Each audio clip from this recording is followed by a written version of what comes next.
What used to be the second biggest repair on your vehicle was the transmission, now is the first. What does that mean? That means if you have a problem with your transmission, you got to replace your transmission, it is the most costly repair that you can do on your vehicle. It's even more expensive than putting an engine in sometimes.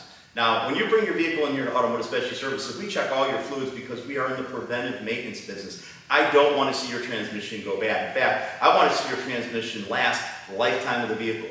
Now, I'm often asked, especially when the transmission goes bad, why did it go bad? And the number one reason why it went bad is because you neglected to flush the transmission. And what does that mean?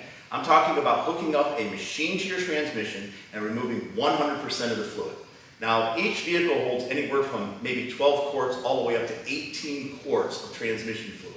And the goal is to get all of the 12 to 18 quarts of fluid, the bad fluid, out of your transmission and fill it up with brand new transmission fluid.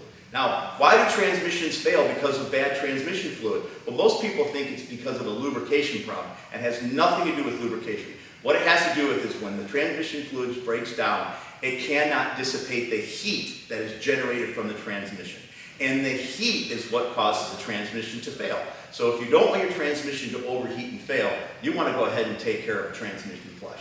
When you come in, we're going to do an inspection on all your fluids. We're going to take the transmission fluid out of your transmission. We're going to drop it on this drip tray. We're going to see if it's as clear as it should be. It should be a clear red color. If it is not, your transmission fluid is contaminated and it needs to be replaced. We suggest replacing this transmission fluid every 50,000 miles. Your owner's manual might say 100, but they're looking at like certain conditions. They're not talking cold weather environment. They're not talking rainy or stop and go. In our cases, we have all that. Every 50,000 miles would be safe for you to make sure your transmission is going to last the lifetime of your vehicle.